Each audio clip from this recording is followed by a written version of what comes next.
Hello, everybody out there. We are Your here. My mom is here, and she got on. Everybody's doing some Christmas decorations while they watch. Now I see you guys. You know what? We didn't put up Christmas tree. You said we were going to do it today after the podcast. I mean, we're not going to be here for a bit, so I'm scared that our fake Christmas tree in the garage is filled with spiders.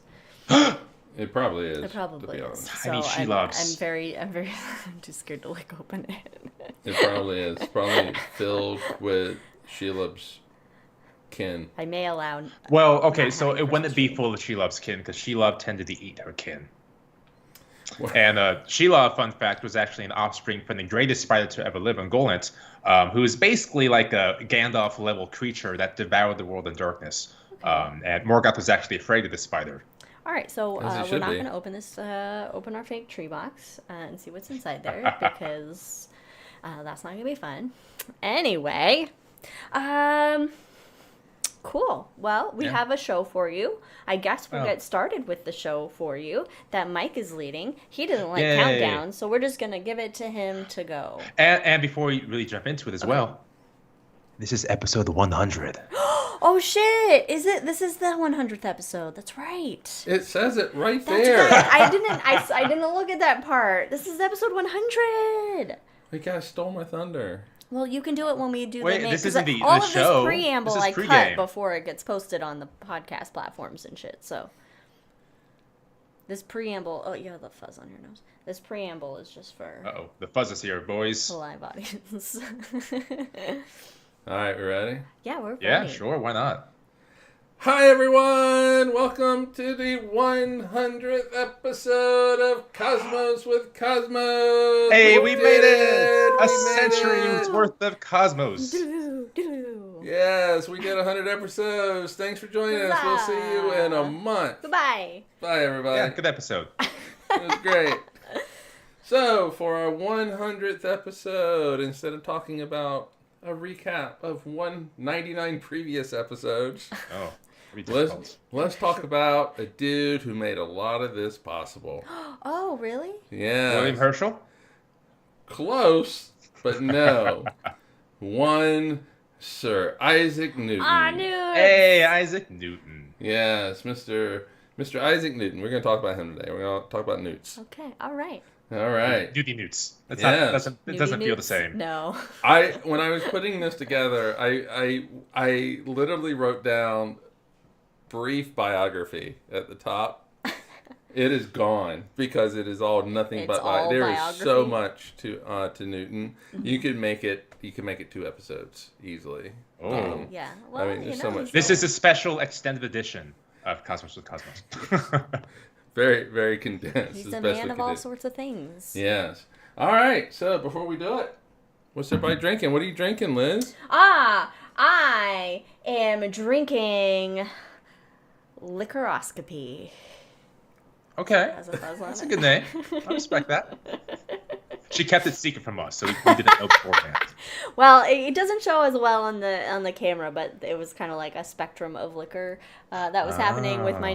Technically, it's a New York sour, so it's bourbon, lemon juice, red wine, and egg white, some orgeat because we're out of simple syrup. I'm Yeah, assuming. that's it. And then all I'm of going it. to stir it because it was been sitting for too long, so the lemon juice has done an extra separation there. That So, happens. You I know, think I put too much but ice. when you combine all the light together, you get white light. So you get a continuous spectrum. So it's a continuous liquor spectrum. Anyway, Brandon, what do you have? Speaking of white lights, I have impure white lights. Hey! Hey! Not what We'll I talk happen about to that know. later. Just kidding. But so last night I tried to channel my inner Jack. I finally got a food processor, and I'm very excited about it to make my little purees and sauces and things. And so I actually put some raspberries in there and some other things, and made the raspberry puree and put it into a White Russian. But the lemon juice coagulated, and it got clumpy like cottage cheese, and eventually terrible. So I nixed that today. But I tried, Jack. I really did. It was a good effort, I would say. You'll refine it. Maybe need to We'll get there. sieve the puree and then Ooh. Or just take the lemon juice out. take the lemon juice out. Yeah. Mike, what you got? Well, Jack's got mango bubble tea. Ooh. Yummy. Yeah, I don't have my contacts in, I like bubble so I think that says bubble. Yes, it Mike does. does. I am drinking the Fluxions. Hey, Fluxions. Yes, because that was one of the names that Newton gave to his calculus shit that he came up with. Called it Fluxions. I It sounds very Star Trek. got it. If we ever made a band, we would just be called the Fluxions. The Fluxions. I like it. I mean, to me, it sounds very much. Oh, I have vanilla vodka, brown sugar, cinnamon syrup in there, a little bit of that, ginger beer, and topped off with apple cider. So how's the mouth feel? it feels good. Feels good. Good mouthfeel. Mouth feels good. Yeah, that's good. Yeah. So oh shit, I forgot what I was gonna say. Oh well, doesn't matter. It's probably something about Fluxions. But My mom's got her standard Earl Grey with lavender. Hot. Very nice. Nice. It's nice. It would be a good day for a hot drink because it's been raining all day and all day yesterday. yeah, we have some sort of atmospheric river that's just plowing through. Atmospheric river. I love that phrase. Yeah, so that's our life for the next few days, but for the next swimming. 14 We're days, swimming. nothing but rain. Nothing but rain. All right, follow us on all the things on Twitter because I refuse to use the other thing. Drinking Cosmos, and on Instagram, Cosmos. Follow us and rate us anywhere you get your podcast. Anywhere. Don't forget to join us for the Hangover directly after this episode. If you have a chance and you're on the old interwebs, check out Wildixia, Wild IXIA on Etsy. Got really cool stuff. In fact, we bought some stuff from there. Check out Ron Proctor with the MrProctorShow.com, and of course Jack over at Rolling Bluffs Planetarium in the Council Bluffs, Iowa area. RollingBluffsPlanetarium.com. Check it out. Visit your local planetarium if you are not in the Council Bluffs area. We just recorded an episode of The Shot, so check that out every other Wednesday. 1.5 times. We did. We had a little issue with it. So, we got a new one coming out this Wednesday, right? Yes. Okay. Either this Wednesday or the next Wednesday. Got one coming out. So that's coming up. And, of course, we have rules. So, if a puppy barks, or, well, I'm not going to do whines. We'll be drunk in 5 minutes. Yeah, I can. A puppy barks, take a drink. Star Wars reference, take a drink. Lord of the Rings reference, take a drink. Let's get into it. Let's talk Newton. And really quick, just the preamble here. I discovered before this episode that if you replace the name Amadeus with Isaac Newton, it works in the song. Isaac Newton, Isaac Newton, Isaac Newton. Oh, rock. okay. Yeah. All right. So with that in your mind. Nerd. All right. We'll start in the early years. The early years. Yes. If we go back in time. All right. Here's the thing about the date that Newton came into the world and exited the world. Oh. England was on a different calendar. Oh, why? Yeah, They because weren't on the Gregorian, they or were we on the hadn't gone to Gregorian? the Gregorian Okay, yet. They the were Gregorian still using is what we're the currently Julian. on, right? They're still with So, all of these dates that I'm generally giving are going to be not. Gregorian. So Okay. So it's not just time, but dates are also relative. Okay. Yeah. Yes. Well, So human he constructs. was born on January 4th, 1643. If you want to do the Julian, it was December 25th, 1642. Jesus. he's 1640 Jesus. year. Very good year. Newton is Jesus. Oh shit, gotta take a drink already out of the gate. I didn't do it though. I didn't finish the quote. It doesn't count. I'm just saying it's a good year. Yeah, but I know what you meant. I know exactly what you meant. You had a grin on your face. That is the same year that Galileo died. So Newton came in Galileo as Galileo left. Maybe he's Galileo Passing up the reincarnated. torch. Yes. All right. So he was born at Woolsthorpe Manor. And I just included this because the names are just Right. classic Is English he names. It's English, okay. Woolsthorpe Manor in the Woolsthorpe by Colsterworth in Lincolnshire. Lincolnshire. I mean, how cool is that to be born in a manor, though? I know, right? Born in a manor. Well, not that kind of manner, but yeah. Was not a fancy manor in Woolsthorpe by Colsterworth in Lincolnshire? His mom had a shit ton of money, but refused to spend her shit ton of money. Oh, so, smart lady. So basically, they were just sitting on money. Anyway, his parents were Isaac Newton, who he's named for, Senior, and Hannah Ayscough. His dad died 3 months before Newton was born. Oh, no. Yes. So she's a single mom. Yes. He was premature also. Oh, my God. And he lived and she lived back in the 1640s. But it was kind of a rough delivery. Well, are there any that aren't rough? In the 1600s? I don't think especially, there's there's no epidurals. No. Until when? The 70s? He was so small, his mom said that he could fit inside a quart mug. What's a quart mug? Oh, This like a could quart. be a little- A quart. Oh, they come in quarts? Oh,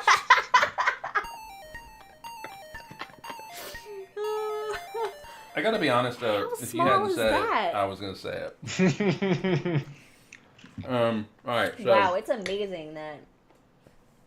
mom remarries at 3, and When- Newton is Three. 3. Newton is 3 years old. Right? Not When the he marries? mom was Okay. 3. well, I mean, it was old timey days. Wow. Who knows? Yeah, you're All popping right, up babies by so 2.5. the mom remarries when Newton was 3, Uh-huh. and she leaves to go live with her new husband, And just and ships him off to her mom's house. what? So Newton goes to live with the grandparents, but it actually ends up being a good thing for Newton, in that there was an uncle that would go a lot, and he introduced Newton to books, That would go a lot. to the grandparents' house. Oh, okay. Or An Newton's uncle, grandparents' house. Would an visit. uncle would visit Yes, a lot. visit a lot. Okay. And he would bring books, and in fact gave Newton all his books, and that was a kingly gift. A To kingly. quote Gimli. Oh my. All right. We All are right. just- Let's do this. Let's dive into this. Let's really lean into the Lord of the Rings references today. All right, so basically Newton kind of dives into books and all that kind of stuff, Which was convenient because at the time, oh, sorry, I might steal your thunder slightly here, but he was like destined to be a farmer, but he really didn't like it at all. So the uncle we're gonna coming get in. into that. I know, I got excited. He was gonna be a farmer. Okay, we're gonna get into Oh my that. God. Okay. Books, Jesus everybody. Read your Christ. books. I should make a note of that to myself. All No, right. it's too late at this point. My brain's already dead.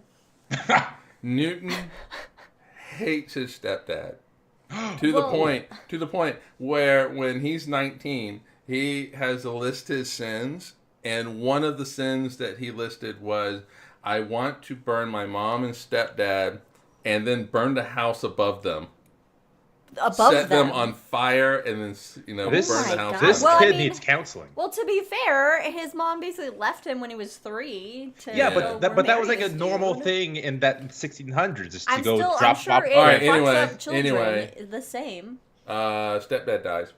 Oh, okay. Well, he get goes of out it. eventually. Wait, so wait, that's wait, the- wait, that's wait, the wait. last we hear him. Really Bye, quick, Newton. Newton wants to kill his stepdad, and the stepdad dies. Is there a correlation here? No. What happened? No, there's no Correlation does not correlation. equal causation. All right, anyway.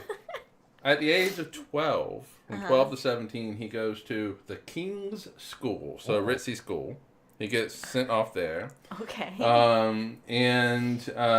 So he's there, and let's see, where do I have it? Oh, yeah, no, I have it in here.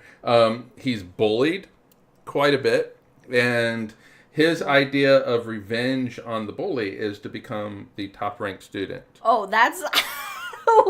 So it kinda I'm leans going to into defeat it. my bully by getting extra thick glass. I will be valedictorian and put that bully in And he his was. place. He was. He distinguished himself at King's College by making sundials and models of windmills. So, This doesn't. and Okay. I mean, What a dork. What gave it away that Isaac Newton might have been a dork? one of the descriptions for him basically is that he is a massive introvert. And anytime he got bullied, He'd it just actually make a made windmill? him go even further into himself. How many I- different I- kind I of really- windmills are there? But he was also very nerdy. I Obviously. really hope we talk more about his personality as well. Because, my goodness, he's an interesting guy. All right, I mean, he's making model so windmills. so stepdad dies. Yeah, kicks He's the gone. bucket. Yeah, he kicks the bucket. So mom brings Newton home to have him become what, Brandon? A farmer, like A Farmer Maggot. farmer. Oh, do we? I told you we're leaning into it. I always thought Farmer Maggot was a human until I found out later he was a hobbit. Yeah, we were talking about that earlier. Yeah. All right. Anyway, he hates it. He hates it. Well, yeah, because he's a brain person. He wants to use his brain, not his hands. Are you So- saying farmers don't use their brains, Liz? All right. Anyway, different. Hangover. The headmaster though convinces the mom to send him back.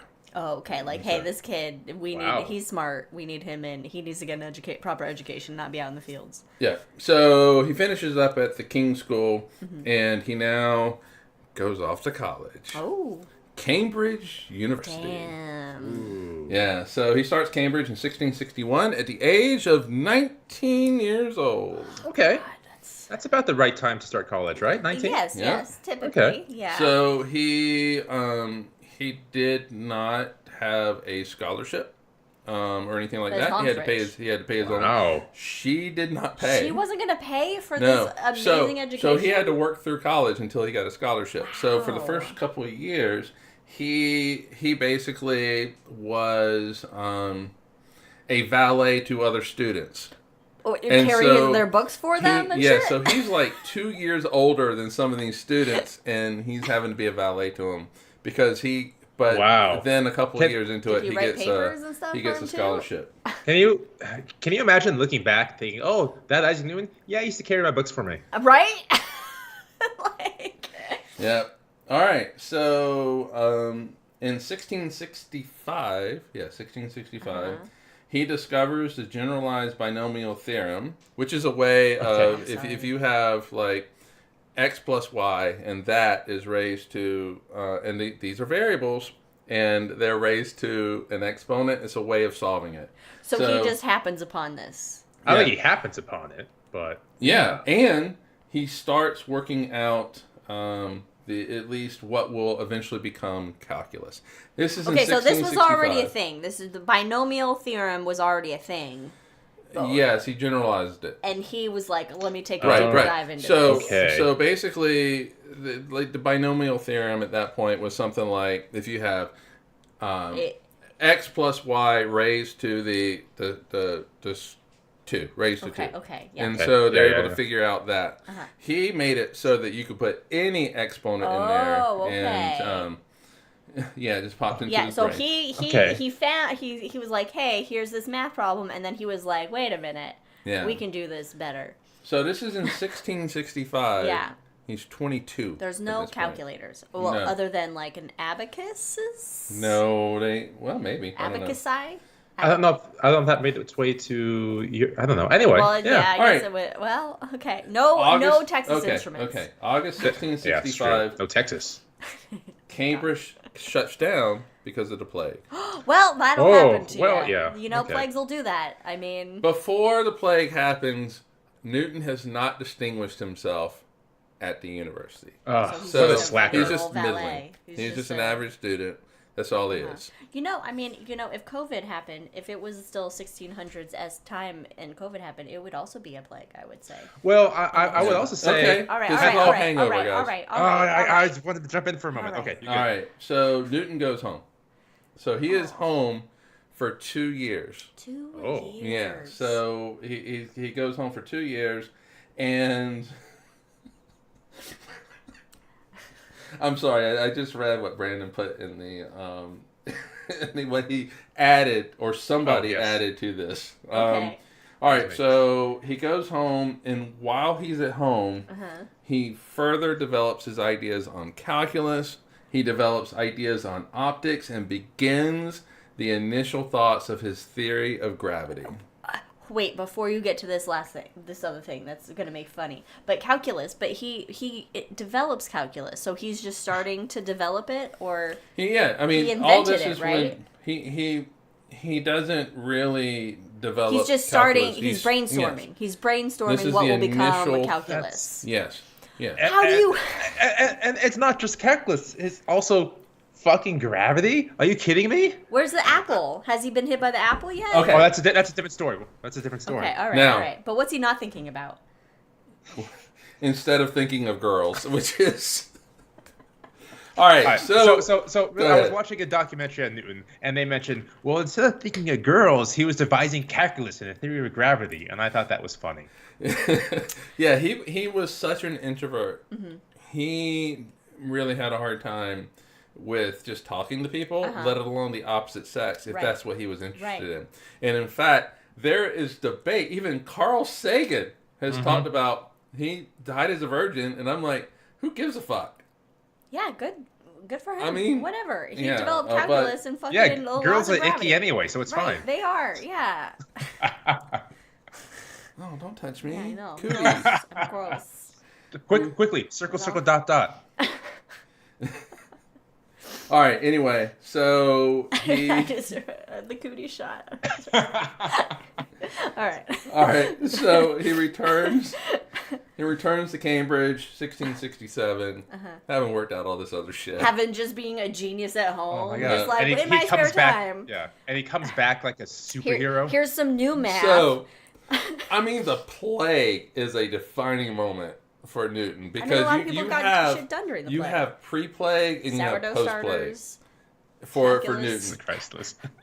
Before the plague, Newton middling, not making a name for himself. All right, yeah. He comes back. He graduates with a Master's of Arts in 1668 at the age of 26. 1 year later, becomes the Lucasian Professor of Mathematics in 1669 at age 27, which is one of the most premier positions to have in the entire world. Because he thought of calculus? They knew he came out with calculus? Has that been come out yet? He has written letters to the current Lucasian, which Like, is, hey, I want your job, bitch. I'm which coming is- for no, you. No, his name is Brown. I can't remember his first name, but his last name was Brown. Brown then writes to other people and says, basically, this guy is a genius. And should take my job. Yeah, I mean, basically, Brown wants to dedicate himself more to religious studies, boo. and so he gets Newton in there. Brandon has a question. Question from the Yes. class. So I have a question. That's more a comment than a question. Okay. Mike. Well. So I was reading. The position is called the second Lucasian chair. Do you He know why was- it was the second, not the first? Okay, I probably left out a few words. He was the second person to occupy the Lucasian chair. So the That first makes- guy that was makes Brown. sense. The first guy was Brown. Ever, So ever does that- in history? Okay. Does that mean that future holders that I'm sure Mike will talk about are called like the sixth chair, the eighth chair? I don't think it's like the Dalai Lama, but you know, it's. That's a great way to put it. I think that they just call themselves the Lucasian Professor, and other people that have held it have been Paul Dirac, held it from 1932 to 1969. Paul Dirac came up with a great mathematical way of doing quantum mechanics. Stephen Hawking also held it from 1979 to 2009, so for 30 years. Wow. Jesus. And of course, in the future, Data holds it. Data! It took me a second to remember, but yeah, it's when Picard has to go back in time in the last two episodes of Next Generation. Yes. And Data is... well, After he of course retires it from is. Starfleet in an alternate Is universe, it fair to have an He is. android? Yes. and this is he Data. dyes his hair like a skunk. Oh, it looks quite good on him, Data can pull off anything. Yeah, and so including his face. Newton is in that chair, and he holds it for something like 33 years until Damn. 1702 At 27 years old. at 27 years old. I know, right? So I'll take a drink. All right. So this is all right. So I have basically 3 bullet points that really kind of talk about his big things that he did. Okay. They're big bullet points. Well, yeah, 3 bullet points with many sub-bullet points beneath it. First is calculus. Oh, yes. Okay, calculus. I'm sorry. I don't know what it is. I've never taken it. I know there's lots of letters, and is this where the squiggly lines come in? A lot of squiggly All math. right. So, squiggly math. how do There's you squiggly math. go from A plus, or 2 plus 2 equals 4 to let's just throw in some squiggly lines and some letters and we get some shit come out of it? We're going to get you there. All right. I love this so much. I mean, we're going to get you there in the future. Not in this podcast. We're going to learn you some calculus. We're going to learn you up. Okay. Okay. Okay. That sounds fun.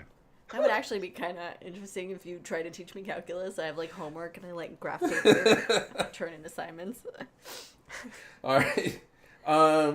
What's really interesting though is that calculus had to be invented so that Newton could come up with his theory of gravity. Without calculus, you cannot have his theory of gravity. Crazy. Yes. But you can come up with an equation. You can say, all right, this is the equation that describes how gravity works. Yeah. But you cannot fully understand what is happening that's just amazing. and why. He just basically took numbers and put them into submission. All right. So with calculus, you can say why the apple falls straight, because this is actually one of the things that Newton he questioned. So when an apple falls from a tree, why does it fall straight down and doesn't go sideways? Cool. Why doesn't it go back up, directly up? Why does it always fall down directly towards the ground, in essence, towards the center of the earth? Did he And get you hit need on calculus the head with an apple? What? Did he get hit on the head with an apple? We'll talk we're not about there. the We're apple. gonna get there. We're We'll talk getting about to the apple, but okay. so it falls straight down. You have to have calculus to describe that. Okay. For such an Why? easy concept that we think of now, of course things fall down, but he had to invent this whole other field just to explain why things fall down. I love that. So he basically invents calculus, and the first time that it's mentioned is in a manuscript in 1666. He's 24 fucking years old at this point, 23 years old. That is important for later. Oh, okay. He called it fluxions or calculus, and so he just came up with calculus? What? He just came up with calculus? The name? Yeah. Yeah, he also came up with the name spectrum. Really? Oh, Yes. okay. Oh, that's cool. Yeah. I didn't know that. Yeah. My mom asked, does it include mass, momentum, and velocity? Yes, it does. I mean, because all right, so yes, it does. Well, or not mass. It does not include mass. But momentum and velocity. Momentum, yes, because you really need the instantaneous velocity. Down, so you I feel there are some laws that we're going to talk about later about all that. right. Yes, but velocity, yeah. If you want the instantaneous velocity, which means you'll get the instantaneous momentum, you do need to have calculus for that. So, anyway, he was reluctant to publish it. He did not publish calculus for like 2 decades. Wow. That's a long time to sit on new math. Yes, just like, I know shit that nobody else knows, and I'm just going to hang on to it for a bit. Well, the thing is that somebody else eventually started to know it. And he was like, wait a minute. So, I found knew this this first. Pretty much. And he feared controversy and criticism, which really makes me go, this dude's human. Because I mean, think he was human. But he feared. I mean, he didn't want to be criticized, and he was worried that it's a new thing. Yeah, it's hard to put yourself out there, especially as an introvert. And considering his disposition, of course, he's not Galileo who just goes willy-nilly to the Vatican who's saying just like you're wrong. Galileo. So he finally publishes calculus in a much larger book called Principia. Just put that shit up on Twitter and let the world have at it. Yeah, so that was in 1687. He was 45. Really quick, how was he paid? Do I have the story right? Or am I thinking of something else? Is he paid? Well, he was probably paid. I don't know how Okay, he's so paid. if I remember the story correctly, and maybe I'm sure like Jack will correct me if I'm wrong, but I'm fairly certain this is the one. Oh, he published it, and the publisher can actually pay them. Oh pay, yeah, no, but, he couldn't pay the publisher. Oh, he can pay the publisher. To Right. publish the work. What am I thinking? Am I thinking we're about gonna get into that. Copernicus? We're gonna get into that. Okay.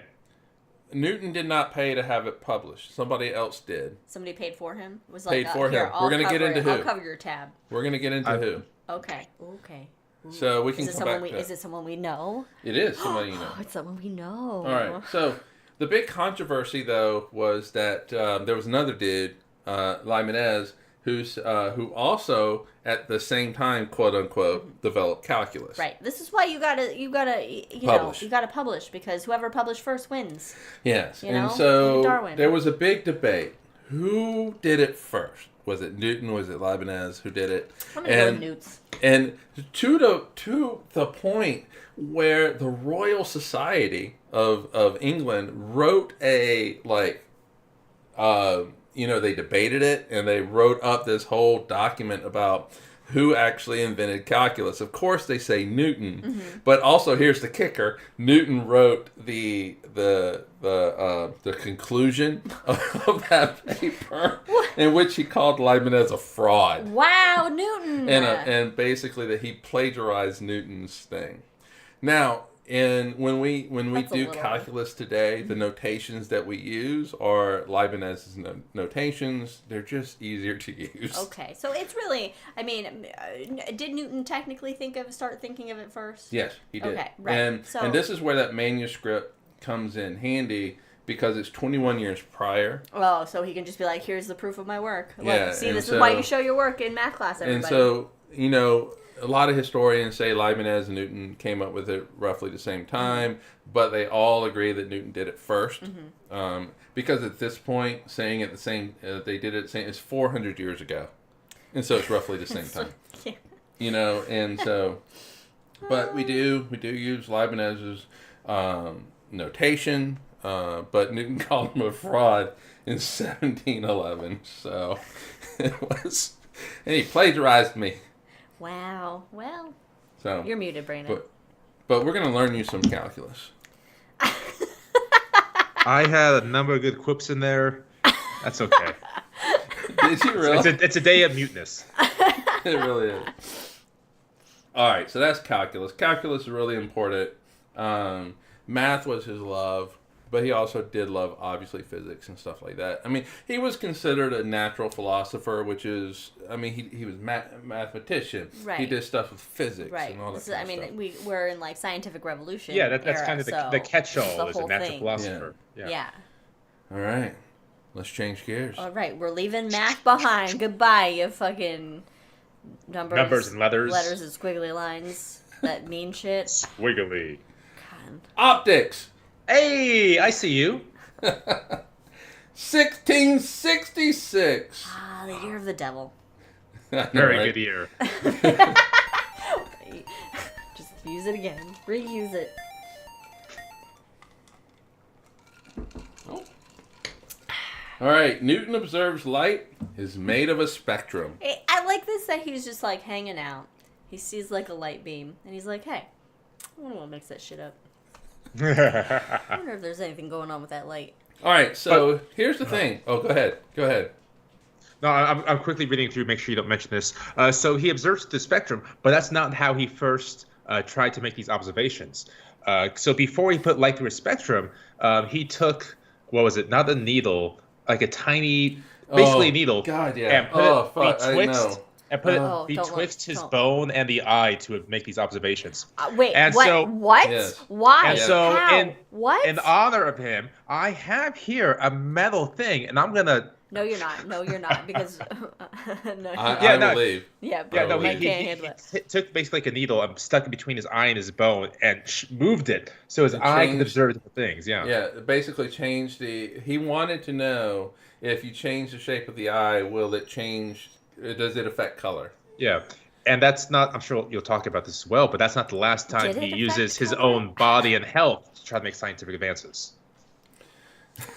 All right, so, but how he did it was with with just light was he made a little hole in the wall, and a beam of light came in. Prior to Newton, the thought, and I think this came from Aristotle, was that light was either white or black, or somewhere in between. Black light. Yeah. Yeah, white was Little did he pure. know. Yes. Well, of course it is. Of course it is. It's from the angels. It's that's from the what angels. the spectrum was. And what Newton did was he. So the question becomes, where's this friggin' all these colors come from, right? And so. Right, but so this is where he's like, he's seeing a rainbow, and he's like, what are these? So he has the beam of light. He comes in, that comes into this dark room, and he passes it through a prism, and that separates it. And we get Pink Floyd. And you get Pink Thank Floyd. you. You're welcome. And so. See, I'm wearing my Rainbow NASA shirt because nice. I was like the light through the prism. I don't have a Pink Floyd shirt, so. And so he was able to see that that the light splits into colors, but also he was able to see that depending on the color, it would bend more or less. So go ahead. It was a spectrum. Sorry. Because I got excited that he made that word. He invented. So red light bends the least. Yeah. And blue light, violet light ends up bending the because most. red light has the longer wavelengths. Right. And then when those colors shown on the wall, he took another prism and put it against the colors to see what they were made of, and it was the same light. So it was just white that was made up of all these different colors. The other colors had made them themselves. Was Rainbow a term? Was Rainbow a term yet? Oh, I'm sure it was. Okay. Yeah, I'm sure it's in the Bible, right? That's thousands of years ago. Oh, right. Yes, it says rainbows are gay. Also, what he did was, this is a little bit later, but he actually, so he split the light, and then he took a lens and another prism, and he recombined it into white light. Oh, that's such an engineering mindset. Yeah, and so he was able to recombine it. I just don't know how people think of these. Like, wait a minute, let me get a prism. Let me get a piece of glass that's a triangle. And then let me put the light through it and see what happens. Well, Did he try different shapes of glass? Like, tried like a pentagon shape. Or a dodecahedron yes, shape? Exactly. Or just a common cube. Did he try a cube? See if that works. Did he have a glass maker make these? Or can you just buy them at the ye old shop? Shoppy. I don't know. I have a whole thing about ye. Anyway, continue. All right, so he's done all of this by the age of 30. God damn it. All right, so... but it doesn't end there with optics. Of course it doesn't. He, based on his observations with mirrors and lenses and all that kind of stuff, Newton made the first reflecting telescope in 1668, age 24, to counteract a refracting telescope's inability to bend all the wavelengths or colors into a single point. It's called chromatic aberration. Yeah, because with a glass lens, you'll get a little bit of like a blue and a yellow, I think. So he said that refracting telescopes would never fix that, but now they have eyepieces and stuff that do, and so. So you can do that, but he invented a whole new type of telescope. Yeah, and it was smaller. It and it gave better image quality than the lens telescopes like he would get with Galileo. To get a perfect glass lens shape, that glass is going to be heavy. It's got to be bigger, whereas a mirror you can just now it's like a mirror film almost that you just kind of can put on, but it's easier to make it more of a perfect convex shape that you need. Nice. He developed the Vocabulary. Newtonian theory of color, basically that he was the first to figure out that so white light will hit like a blue ball, and it absorbs all the colors except for that blue. The blue reflects off of that ball. And that's why you see it as blue. And that's why you see it as blue. Right, and that's why the trees are green, because they're reflecting the green light. Yeah. And we see them as green. But on another planet, they could be purple. It just depends on how the shit works. Yes, right. Brandon. Thank you, Liz. So we have the Newtonian theory of color. We have Newtonian, non-Newtonian liquids and things, fluids. Did Newton make the phrase Newtonian, or was that put together later? It's put together. It's later. Yeah, I was going to say. He wasn't. This is Newtonian, everybody. It's not like Hawking was like, oh, I'm going to call this Hawking radiation. No, it's Newtonian. And I don't even think Hawking probably called it Hawking radiation. I thought he did because did he do radiation. Steven radiation. So my point of reference for Hawking radiation comes from a Futurama episode. After he says Hawking radiation, he calls it. I call this a Hawking hole. All right, so not Einstein. Where are we? Newton believed light to be made of particles. So he was one of the first to think about of light that as a particle. However, 200 years later, Maxwell, James Clerk Maxwell, Scottish dude, showed that light was a wave, and then quantum showed it was both. It can be both. And it was those. However, Newton's idea of what a light particle is and quantum's idea are very different. Well, yeah, because Newton obviously couldn't conceptualize quantum yet. Could you imagine though if he did? Oh my God! Can you imagine going? I would love to go. This is another reason why I want time travel. Go back in time and bring Newton something like quantum. Blow and see their what minds. He makes about it. Oh, he you know, he would have a nervous breakdown. Or just bring him this Yeah, recording of this episode talking breakdowns. about him and be like, "What do you think about these people in the future talking about you?" Oh, nothing but bad opinions. All right. Principia and the invention of classical physics. Oh shit! Yeah. Hell yeah. So, in 1679, a little dude named Robert Hooke. Little dude. Did he have a hook? No, but Is he a captain? He did have a hook back. It was. He has a hunchback. Hunchback. Yeah. A hookback. I've never heard it called a hook. Well, because I have Hook. He's Hook. His name is Hook. He's got a hook back. Well, you're like, does he have a hook finger? He's got a hook back. And then I couldn't think hunchback. He's the modern Quasimodo of the 1600s. Right, and so Now, isn't that one Quasimodo anyway? I don't know. Anyway, Robert Hooke Contemporary.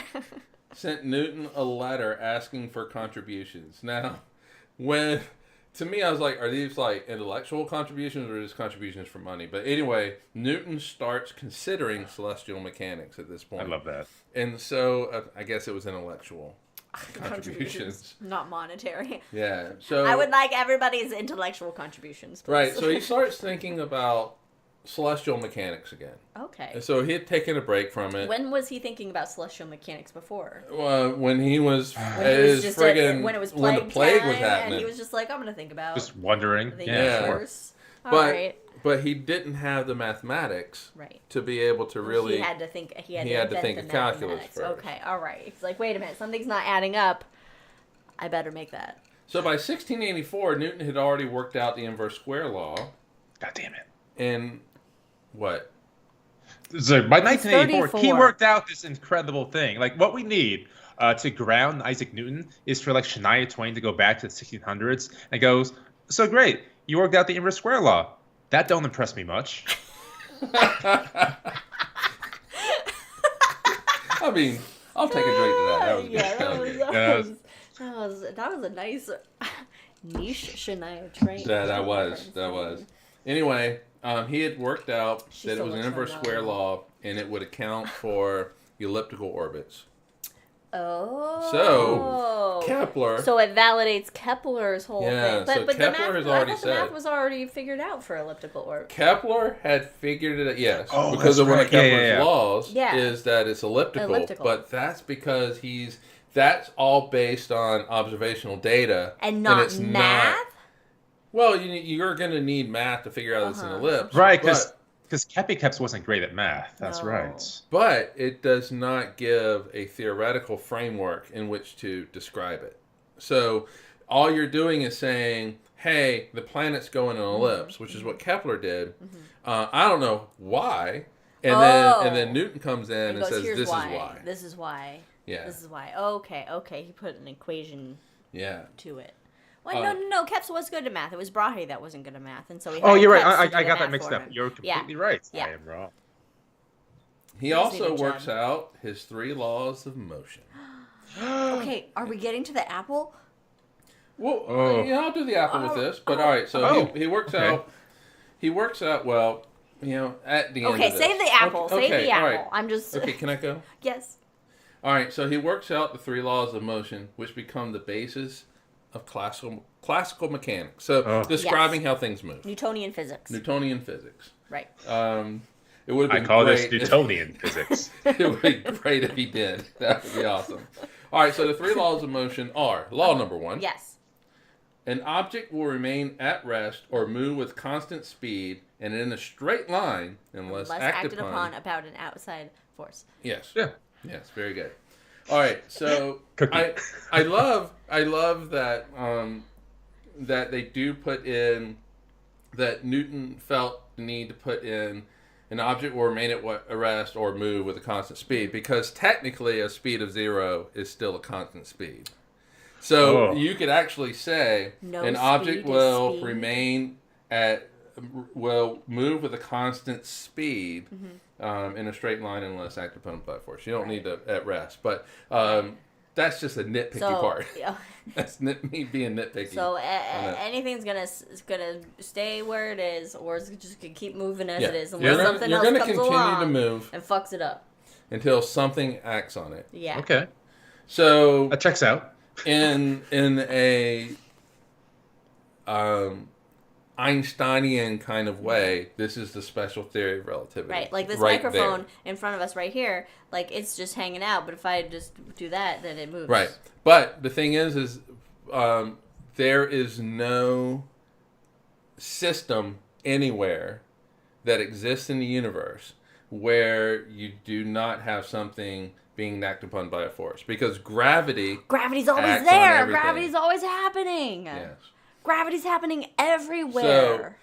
So this is like a very in the weeds kind of thing. But if you had to think of Newton and Einstein and Einstein's Imagine their relativity, conversations. then this first law is special theory of relativity. It says we ain't gonna worry about gravity. We're not gonna worry about it at all. So did he Einstein before Einstein? Yeah, but Einstein perfected it. Yeah. All right, so law number 2. Force equals mass times acceleration. Technically, though, he didn't write it as force times mass. He didn't say that force equals mass times acceleration. Mm-hmm. What he said was force is equal to the differential Midichlorians? of mass times velocity. So if you have what? He said I did. midichlorians. Oh, all right. That's what F equals. Right. So basically, he says in Principia that force is equal to momentum changing with time. So momentum is, and this is what I had this long conversation with your mom about earlier this week. And my mom were texting about. Okay. I even wrote it up on a piece of paper and sent her a picture of it. But anyway, so velocity is a vector. Okay. So it has a magnitude, which is called speed. Basically, how fast if a cop pulls you over and says you're going 60 miles an hour, that's the speed, which is the magnitude of the velocity. Wouldn't it be 60 miles per hour? They pulled me over. No, that's true. But But I was behind that since truck. it's a vector, it also has a direction that it's going. Okay. Yeah. And so a force can change either the speed, so it can slow it up or speed it up, Change its vector. or change its direction. So here are 2 examples. So friction slows it down. Okay. So you're rolling ball, friction acts against the direction the ball is going, it slows it down and brings it to a stop eventually. Right. But, and we actually talked about this the other day, yesterday I think, you brought up the bucket. I did, because there was roller coasters involved, and I was thinking of cosmic coasters. With the Planetarium bucket, show, yes. And there's a little bucket. So if you spinning. fill a bucket, all right, what I used for your mom was a string and a ball. Okay. So if you have a ball and it's on the end of a string, and you're just swinging it around over your head, that ball is going at a constant velocity, but it's constantly changing direction. And so it's being acted on by a force. That force is the tension in the string. And so there's two ways to do it. And then if you want to really throw in a curved ball, rockets. Because you're changing mass with it. And Got very excited. So mass is not constant. We usually think of mass as constant, but with rockets, mass is constantly depleting. Yeah, because you're losing all that fuel that's coming out. Yes. Law number 3. If two objects exert a force on each other, then the force is the same strength but in opposite directions. So if I push on your knee is pushing back on me. No. Another way of saying this is that, in other words, you can't touch without being touched. But we all know you don't really touch anything because of quantum physics. Yeah, Quantum comes in later and goes, hey guys, wait a minute. There was a fun comic I was reading and some explanations of math afterwards. It showed a butterfly in a jar on a scale, and the butterfly on the scale is like 0.05 grams. And then the butterfly took off in the air, and the scale read 0, which isn't what actually happened, because the butterfly with its wings is exerting a force onto the jar itself, so it's still weighed the same because of the air pressure onto the bottom. Yeah, but okay, yeah. Right? Yeah. I'm not crazy? No, the butterfly would weigh the same, yeah. That's what they call the butterfly effect. So later on, Liz is going to edit this part out. Don't worry. No, I'm not. I'm too lazy to do a lot of edits. All right, so he comes up. I mean, Principia is his massive intellectual masterpiece. Exactly. He still has the stones. It's got. I mean, he actually wrote a second book called Optics, but it has calculus, which no one likes to see which in and of itself is a intellectual tour de force. But Principia's got it's got all the big ones. It's got calculus. It's got your favorite laws hits of motion. It's got like gravitation. Like 5 singles in one book. Edmund Halley. Oh. It was Edmund Halley a contemporary? Yes. Yeah. It's hard to place all these people in different time frames, because they're all so far in the past that you don't know when who existed with the others. In fact, it is Edmund Halley that convinces Newton to get it published and then pays for it. Go Halley! Yes. And it's published with that comet money. No, I'm just kidding. It's published on July 5th, 1687. Newton is age 45. And can I talk about the publication for a second? Because this is kind of a fun story. Yes. So Halley financed it, and he was part of the, what do you want to call it, the foundation, the fellowship, the society that published it. However, those people, they ran out of money. And so even though Halley financed it, it made a lot of money. And so they could not pay Halley in actual money. So instead, what they did is they paid him in a book, in copies of a book called the Historia Piscium, which is a history of fishes. So the Principia paid out its residuals in a book that nobody bought about fishes. What? Okay. Yeah. So this is all that came out of Principia. Okay. Gravity. What? Laws of motion. Holy shit. Calculus. Analytical calculations of the speed of sound in air. How? Keep going. He took Boyle's law and was able to analytically calculate the speed of sound in air. Is Boyle's law why we call boiling? No. Oh. It's spelled differently. Inferred the oblateness of Earth. So the Earth is wider than it is at tall. its equator. Yeah, okay. So like most of the planets. He provided a method for determining the orbits of comets and eventually planets because Neptune That's gravity. was discovered that way. Neptune. Okay. Fucking Neptune. He actually, within it, started looking at the irregularities of the moon's orbit. Oh, woo. He was able to explain tides. We don't know can't how they explain work. it, We though. don't know how they work, just like them and magnets. He explained precession. What? Wait, And- we already had that, though, with Hipparchus. Yeah, he talked about No. it. He didn't explain He it. talked He about it. Oh, He he didn't explain it. It's like Kepler. It's nice deep cut right there, He, Liz. whereas Kepler and Hipparchus and everybody. They were like, "This is happening. This is happening." Newton said why? Okay, all right. And utterly destroyed the geocentric model. Boom! Fuck that geocentric model. So sure, Aristotle. He did all that, but what have you done for me lately?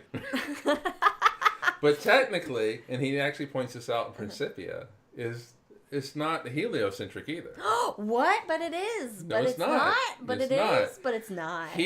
What? But it's a very subtle thing, but it's true. It's a very subtle thing.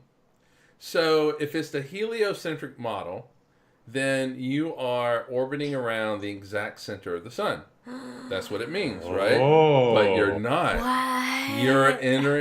You're orbiting around the barycenter, the center of mass of the entire That's solar not system. in the center of the sun because the sun is 99.9% of the mass of Yes, the solar but system. the center in which all the planets orbit Is it just is right not outside in the the sun? exact. No, it's just outside of the the center. center of the sun. It's not too far. But you have the barycenter, and the way I just realized you can remember it is it's very close to the very center. I never put that together. God damn it. The very center is close to the very center, but it's not the center. So that is Newton's scientific career, but he goes on. Why stop at 45? Right. Why stop? Right. So just real quickly. Why retire now when you've rechanged all of the cosmos? He served as a member of Parliament twice. Sure. In 1689 and 1701 for 2-year terms. But the only thing of note, there were two things of note. Two things of note. He complained about a cold draft and requested the windows be closed. Fair. Wait. Now, isn't that like one of the only time he actually spoke up? That's the only thing he said. What is an introvert doing in Parliament? Well, he's an introvert. Yeah, but so he represents he got Cambridge. too cold. So he represents Cambridge there. Anyway, but also he rebuked some students who were scaring locals by claiming a house was haunted. I think it's great. I think it's great. Two things. Let them have their haunted house. Everything's haunted back in the 1600s. He does all this other shit that's just like, whoa, way out there, right? And so, just amazing stuff. Intellectual tour of force. Yeah. So, you might as well just kind of take it down a notch. Just for Parliament. I have a question. This isn't a relevant question. I can answer the question, Liz. But yeah, okay, if today's ghosts are all from the 1800s, when were the ghosts of the 1600s that's from? a good question. That's a really good question. Well, it depends what country you're in, right? Like, for example, in England, you can have the old Roman ghosts. Okay, all right.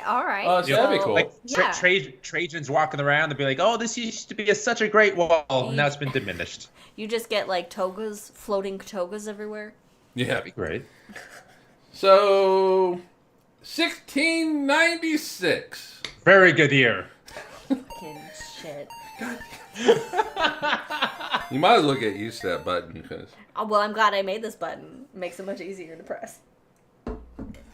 Newton becomes the Warden of the Mint. The Warden of the North? Nice. What? Mint. Mint? Yeah. Mint. That was a Game of Thrones Like reference. the Andes.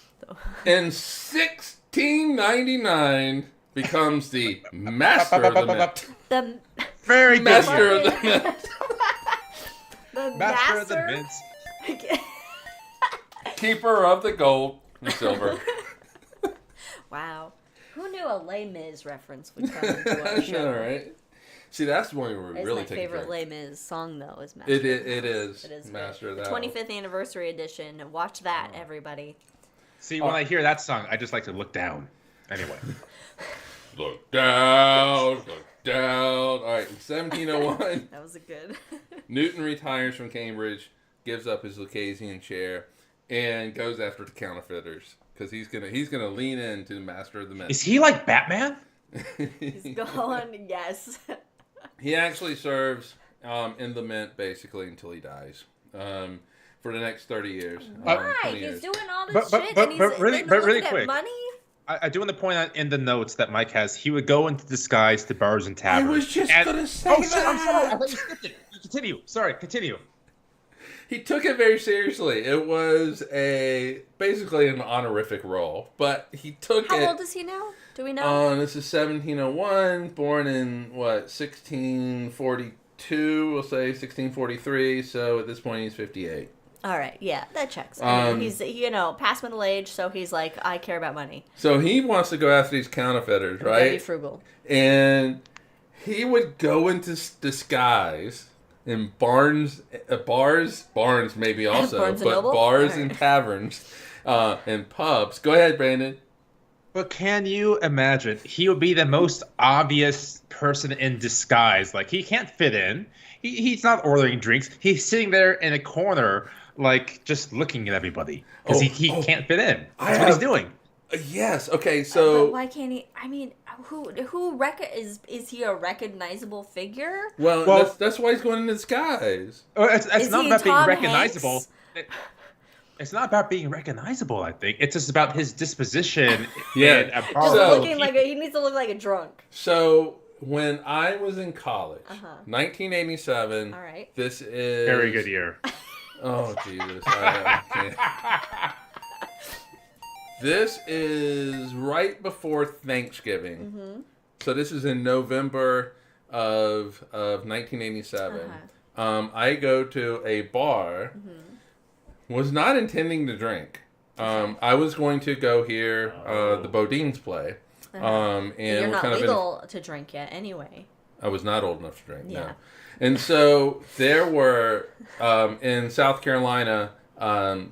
There's like a quote unquote police force called ABC, which is Alcoholic Beverage Commission, and they send people to ABC. bars, and if they see somebody who's drinking underage, they don't arrest them, but what they do is they find a bar. So they're all about finding the bar. Oh, okay, all right. It's like when Simon Hitting where it Pegg and hurts. Hot Fuzz Yeah. goes into the bar, So- and he's like, hey, all right. February anyway. 22nd. But every they year. are there at a table. There's two of them, suit and ties, at a Bodines concert. The Bodines opened for U2 2 weeks later, and that was really the reason why. I actually got a drumstick from the drummer. Do you still have Where it? is it? I do not still have it Why? because I've moved 5,000 times. What you Well, would? that's a story for the Hangover. Okay.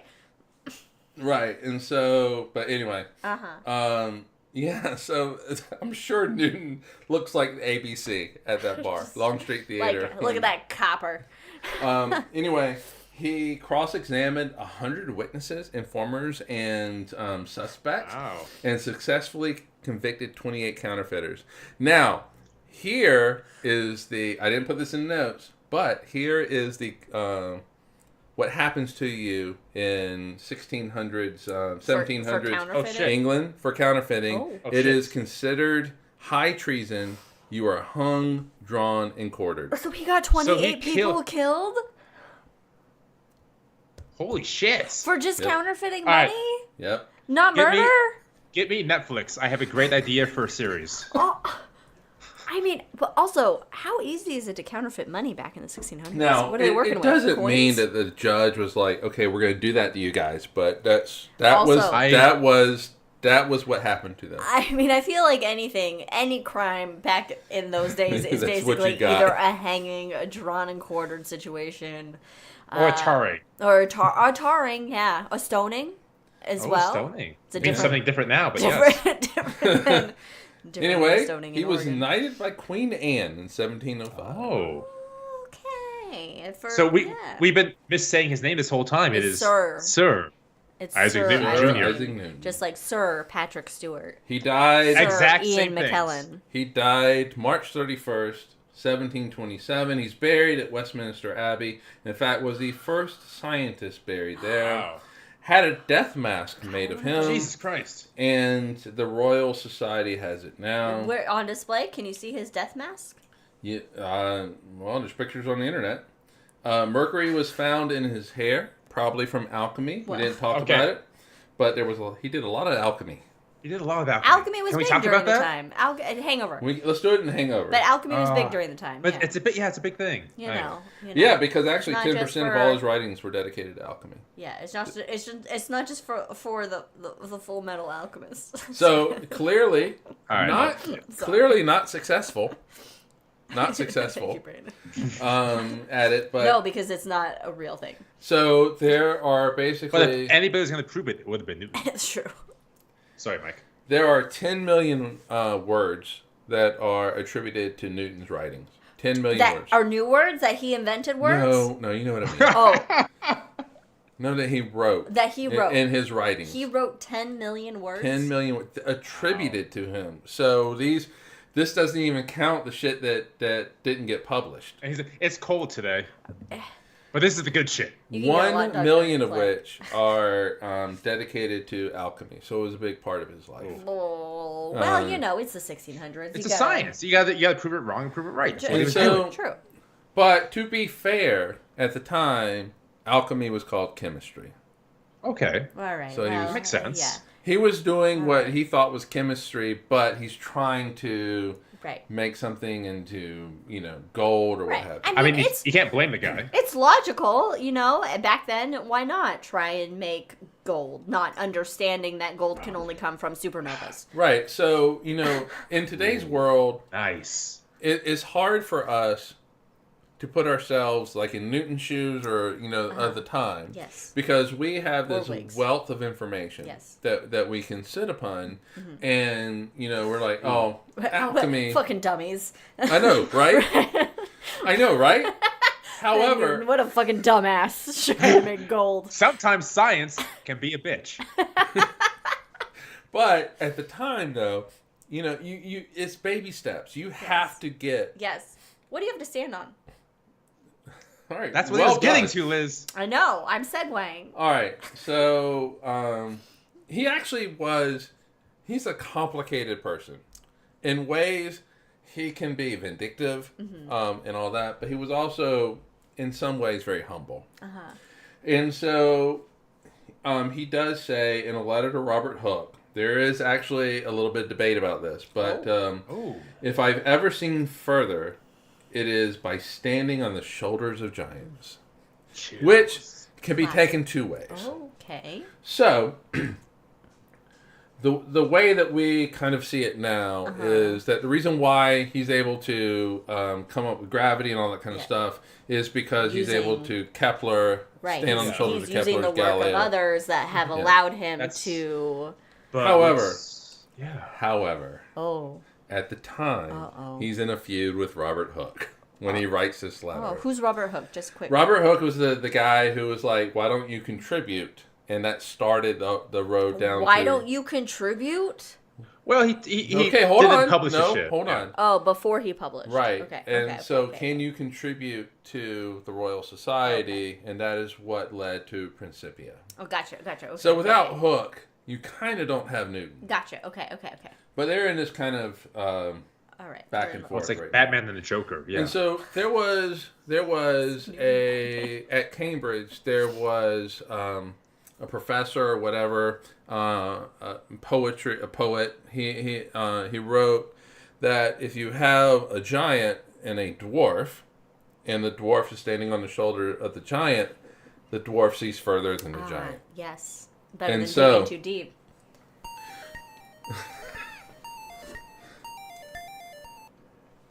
You have to drink, Brandon. So there is a school of thought that it was a dig at Robert Hooke. But the problem is It's is so beautiful. that the problem is that in this scenario, Newton is a dwarf.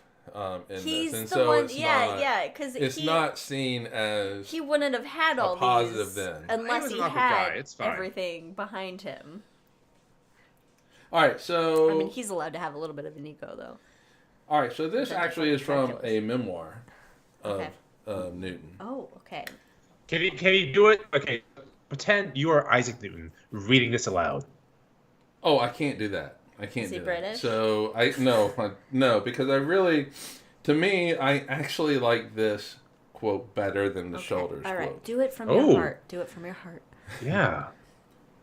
I do not know what I may appear to the world, but to myself, I seem to have been only like a boy playing on the seashore and diverting myself in now and then, finding a smoother pebble or a prettier shell than ordinary, whilst the great ocean of truth lay all undiscovered before me. Oh, wow. So it's just like, hey, I'm just noticing these little things, Yeah. but there's so Yeah. much unknown, vast There's unknown. a whole undiscovered country before me. No, I really like that quote, actually. Yeah. Star Trek reference aside, That was I nice. really like that quote. Yeah, no, I do like this. And so, I mean, basically, That's a humble it's a humble statement. quote. That's a humble statement. And basically, he's also saying, I'm just like a little kid. Like, and I'm I just saw having this fun. pretty thing. I'm just playing around. And I'm just playing trying to... around. Because all little kids are exploratory. They're all trying to learn things, And... Yeah, I love it. So, I do want to read his gravestone. Oh, yes. Ooh, please. yes. Love it. Please. So, he was the first scientist that was buried at Westminster Abbey. Westminster Abbey is the burial place for kings and queens. Yes. Jesus because Christ. Yes. I made... All right, so on his tombstone, here is buried Isaac Newton, knight, who by a strength of mind almost divine and mathematical principles peculiarly his own, explored the course and figures of the planets, the path of comets, the tides of the sea, dissimilarities in rays of light, and what no other scholar has previously imagined, the properties of the colors thus produced. Diligent, sagacious, and faithful in his exposition of nature, antiquity, and the Holy Scriptures, he vindicated by his philosophy the majesty of God mighty and good, and expressed the simplicity of the Gospels in his manner. Mortals rejoice that there exists such, and so great of an ornament of the human race. He was born on the 25th of December, 1642, died the 20th March, 1726/27. Is the then, they slash didn't know on the there? date. Is the slash on it? Yeah, even then they don't know the date. Wow! It was last week, but who's to say what year it is? No, but in total, though, what a great epitaph. That's phenomenal. Meanwhile, my epitaph will just say, I wasn't supposed to be here today. Mine's going to say, lover of Dog Jack. You know, Picture of Jack. there's just, like I said, there's so much. There's so much to it. Like, we didn't even get into his religious views. He was a devout Christian. Of course he was. But he has some really unorthodox views. Yeah, because he can think bigger than religion. So he's like, well, I'm going to believe in this shit because I'm supposed to, but my goodness. I have some thoughts. I was about to say, religion in total takes into view the whole universe is not much bigger, but then Newton literally imagines things bigger. Yeah. It's phenomenal. Yeah. He invented a whole new way of math. He invented and a way of looking at light. All right, so he invented math. Uh-huh. All math. All of math. We didn't know what 1 + 1 was before. Pythagoras. That's why we call this that's why math's called Newtonian math. That's his full name. He invented calculus. So that he could invent a theory of gravity, which, by the way, is what got us to the moon. I'm sorry, we never talked about the apple at all. Wait, we had the apple, and we had what Mike just talked about. So Mike goes first, and All right. Okay, I tell you what. Hangover. Apple. The moon. Oh. Now the apple. Yes. Okay. Okay. Or do you want it opposite? No. Do the moon. Do the apple. Do the apple. Okay. The apple's important. Apple.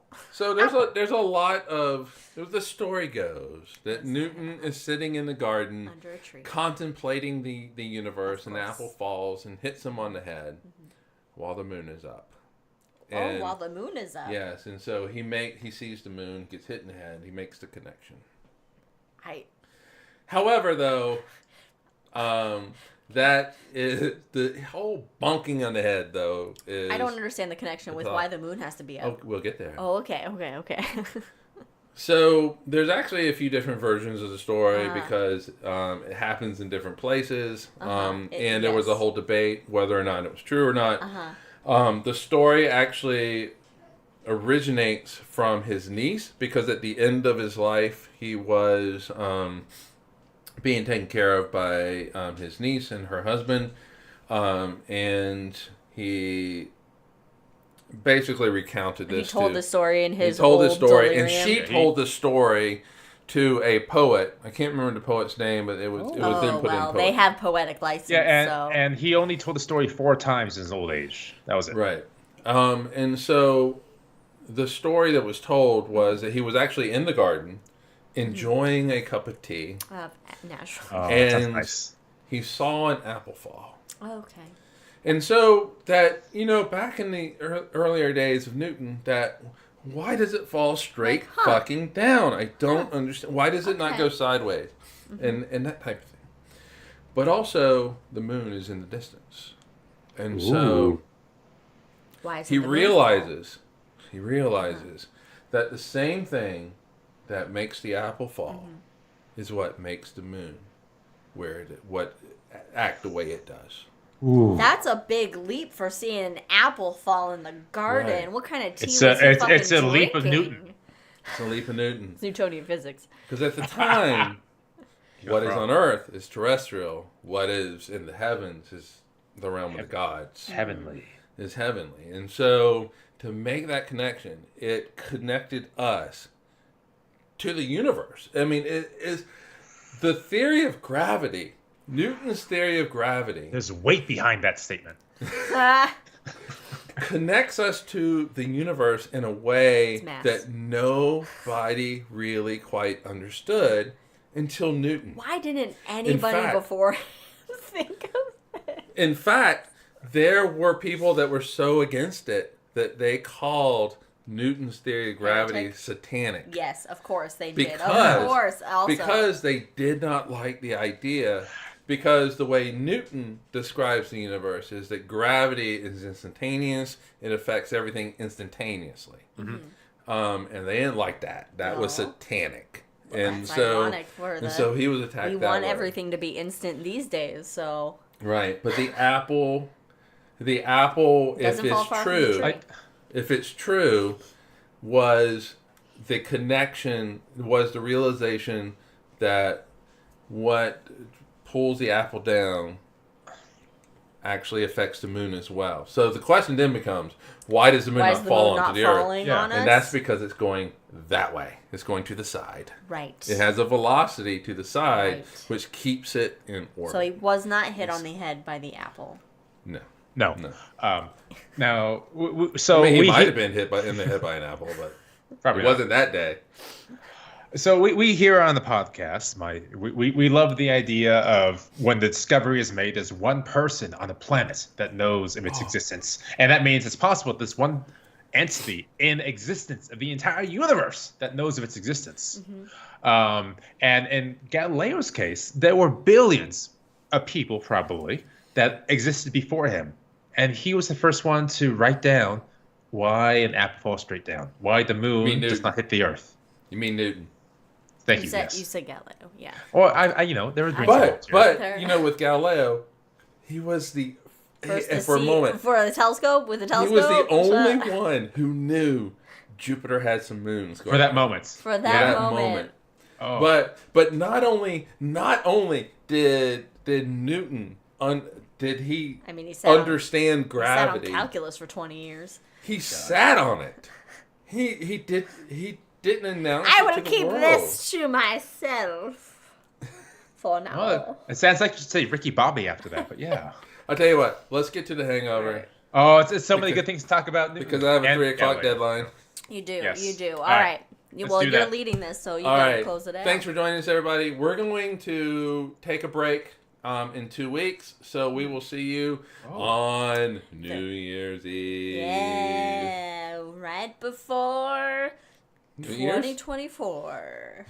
Yeah, that's good. I'll go with that. Which will either be a good year or a terrible year. We'll find out. What's the trend anyway, unless Brandon wants to run the show in 2 weeks, then I think I'll be in Mexico. So. Yeah. Right. Well, it'll be a high in the sky for January. Yeah. So I think everybody here is traveling. So I do want to say happy holidays to everybody.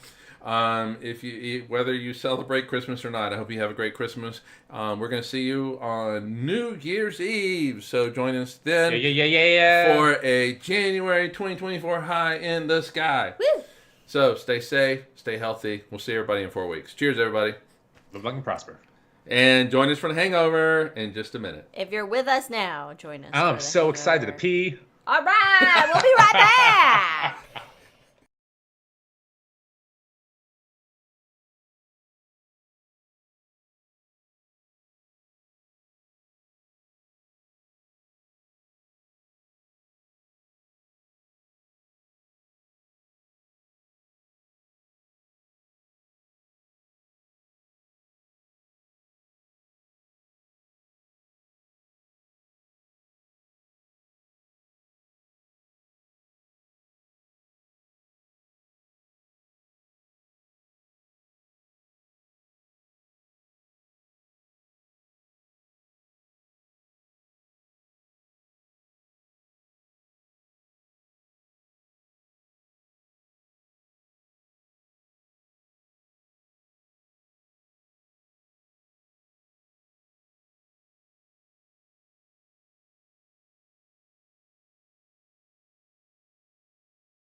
That jumped. Are we ready? Might take us away to that special place. Is the audio? The audio is on. Hey, We're audio. here for the hangover. I got my little astronaut koozie with my wine. I'm sorry, Leia. Just immediately me going like that was enough. We decided to let the dogs in. Normally they're. Who let the dogs in? Mike did. All right. Anyway, welcome to the Hangover, Sir Isaac Newton style. And Jack is on drink 2. He has hot apple cider with a cinnamon candy cane, both festive and timely. Wow. Yeah, but that sounds good. But my second drink has more of a kick than his first. You've or had one second drink, drink. yes. It's been sitting. What about second drink? Do we have to take a drink for that? It's the hangover. No, it's a hangover. We don't do the drinking rules in the hangover, but feel free to. All right, I do have a question before we get into rockets, Brandon. That's right, rockets. Oh, I have a statement. Well, yes. It's more of a comment than a question. I have a fun fact about Newton that I did not know about. Oh. Yeah. Okay, Newton until fun facts. Doing research. So. Newton fun facts. In optics, there was an obscure little thing where it basically you have beam of light. So I guess it's not really obscure, but a beam of light comes in and he makes it bigger. So there was a way to make that beam bigger. Ooh. Okay. It's a fun thought experiment. Yeah. Yeah. So he has a way of doing it. How do you make the beam bigger? I don't know. Imagination. He does it. So a combination of lenses and different things like that. Okay. And so guess where it shows up? In modern times, guess where it shows up? It shows up in modern times? Yes. A bigger light beam? Yes. Oh, is it Death Star? Close. Ooh. You're kind of on the right track. Let's think about this. Star Killer Base? What? You're on the Let's think about this. Lasers? So we're on the right track. Lasers! What does laser stand for? Light. Wait. Amplitude. Wait, shit. I'm sorry. Lasers stands for something? It's Yes. not just a word, it's an acronym? Yeah. It's not an acronym, it's initialism. Oh, God, fuck off with your grammar. Okay, it's a thing that means it has a... Yeah, it's light. What? Light amp. It's an L dot A Amplification, dot? I amplitude. didn't know. Yeah, so it stands for something. That's why you have lasers and masers. Masers are made with. What are masers? What is happening right now? Don't even get us started on blazers. What? I mean, I know Lie quasars. down. See, this is why I don't let you guys in here. Let her get her little cameo in. She's got it 3 times. Anyway, so we are. What was going on with the masers? What are those? Yeah, what is a fucking maser? It's with muons. It's a cow laser? Yes, exactly. That's what shoots out of udders, masers. I'm sorry. It's not muons. I don't know why it's microwave. I think it's There we go. microwave. Okay. Microwaves. Yeah, it's not muons. So it's microwave lasers? Though I bet you could do it in muons, but it's microwaves. I don't know why. CERN, get on it. CERN, make those muon lasers. I really like the idea of cow lasers. Cow lasers. My joke, I just said went unappreciated, but I'm going to say it again. That would be utterly fantastic. Yes, okay, all right. We don't drink in this, and this button doesn't work for this. That's display, good. so. Oh, shit. That was No. That's good. bad news. All right, so Brandon, get into rockets. However, though, I'm sorry. I'm thinking about at the lasers end of and rockets, initialism. I do want to know, favorite scientist. Oh. So this Ooh. gives you time to think about it. Are you just Okay. asking Brandon?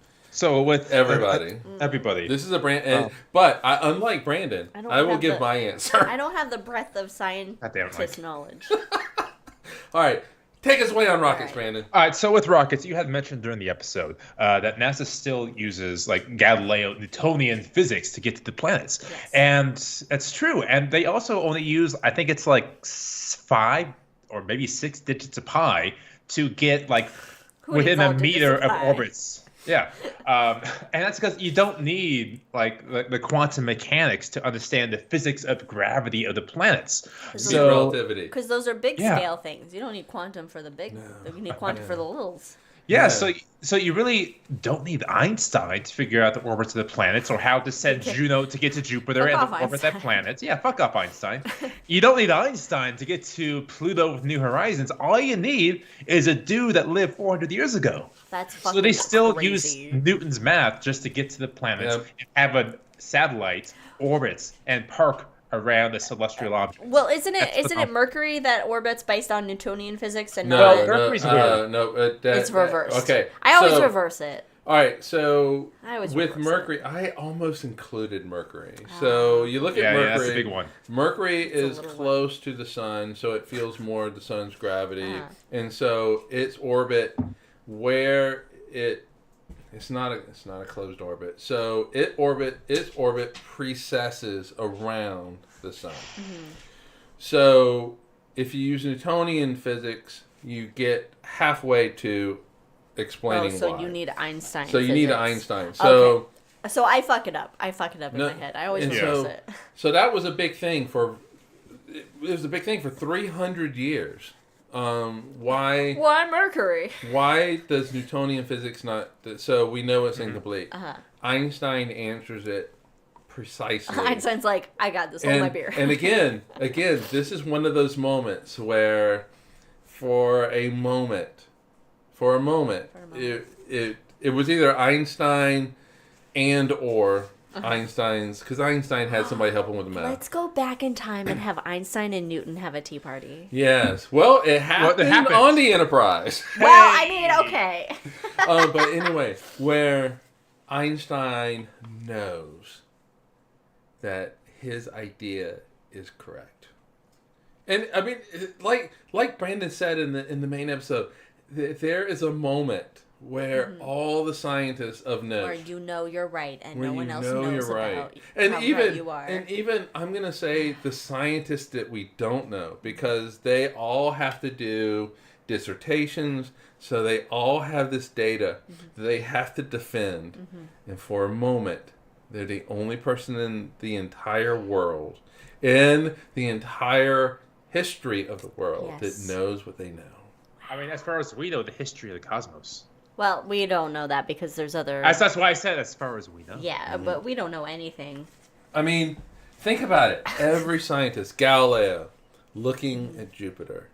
Galileo looking at Saturn and not understanding Its the ears. rings. Its ears. Its ears. How do you think...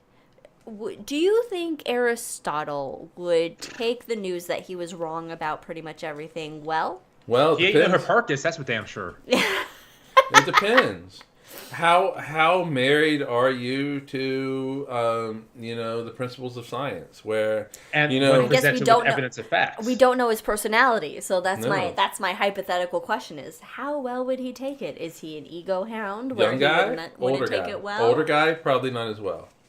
Yeah. Because the older you get, the more married. There's a Right. reason why physicists Older- that get the Nobel older you get, the Prizes grumpier you Yes. get. are typically that. And I'm not gonna say okay. So Peter Higgs. Okay, finish the thought, Mike. Finish the thought of the Nobel Prize. okay. So with Nobel Prizes, the people that get the Nobel Prizes, it's usually done for work that they've done in their 20s and 30s. Oh, right. It's So- usually like 27, right? 26, Yes. 27? So when you hit the age of, I think it was like 28, your brain, quote unquote, starts to It harden. dies. It dies. It does. Yeah. And so what they found is that right around the age of 28, people get married to preconceived ideas, and they they get don't want to married. let go of them. Einstein, perfect example of that. Einstein comes up with relativity. He comes up with basically a quantum physics paper. He comes up with general theory of relativity, and he gets married to the idea that general theory of relativity and quantum and all these other forces can be combined with general theory of relativity. They can't. And he then spends the rest of his life working on that, and he just can't let it go. It's something about children with the open minds and the that's exactly what it was described as. It's like when you lose the ability to have an imaginary friend when you grow up. Some people, most. I was going to say, wait a minute. Not everybody, but she didn't mean you.